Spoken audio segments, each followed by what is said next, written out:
In this video, we're going to look at the function of the mitochondria. In 1978, Dr. Peter Mitchell of the Glyn Research Laboratories, Bodmin, Cornwall, UK, won the Nobel Prize for Chemistry for, and I quote, for his contribution to the understanding of the biological energy transfer through the formation of the chemiosmotic theory. The prize was for his work in 1961 when he proposed the mechanism by which mitochondria generate ATP using an electrochemical gradient across the inner membrane of the mitochondrion. The impermeable inner membrane of the mitochondrion is highly folded so as to increase its surface area. It contains the machinery for the production of ATP. The intermembrane space between the inner and outer membranes of the mitochondrion has a high concentration of protons compared to the matrix, the inside. And it is this gradient that drives the production of ATP. The production of ATP is through a process called chemiosmotic coupling. That is, it is a combination of chemical reactions and membrane transport that requires a membrane over which a proton gradient can be established, and proton-protein pumps that can set up and maintain that proton gradient. The energy for the proton pumps is derived from the transfer of electrons from our food down the electron transport chain. And the ATP is produced by an enzyme called ATP synthase that uses the proton gradient to make ATP from ADP.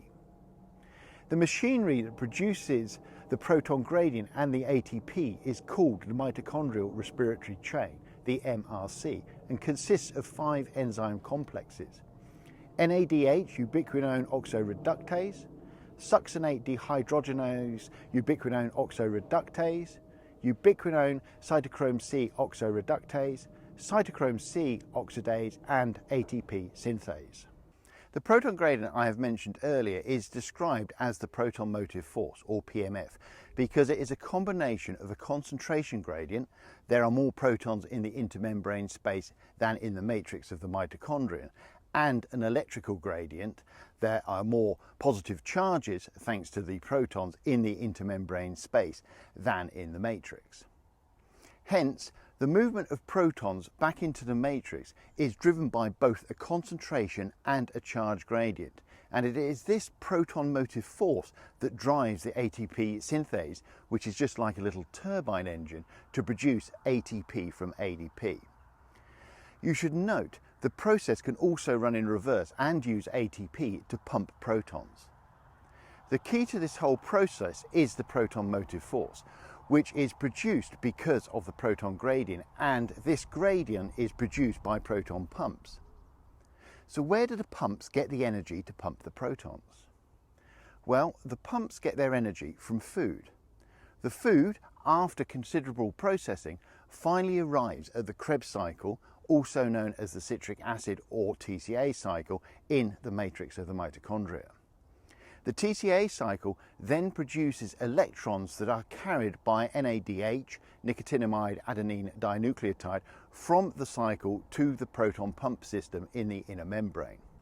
The 3 proton pumps that make up the pump system form an electron transport chain, also called a respiratory chain, and they pump the protons from the matrix to the intermembrane space. As the process uses oxygen to produce ATP from ADP, the process is described as oxidative phosphorylation, or OXPHOS. So overall, we can summarize the process as follows. Fatty acids and pyruvate produce acetyl-CoA, which enters the Krebs cycle and produces carbon dioxide, hence why we breathe out carbon dioxide. And it also produces NADH. The NADH provides the energy to drive the proton pumps, which establish the PMF, which drives the ATP synthase to convert ADP to ATP.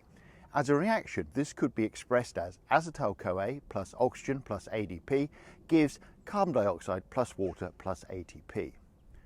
One final function of the mitochondria I must just mention, and that is its role in cell death.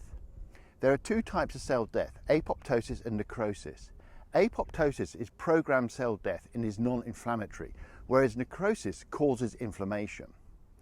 If mitochondria release cytochrome C plus some other factors into the cytosol, then this will trigger cell death by activating a caspase cascade, which cleaves proteins in the cell.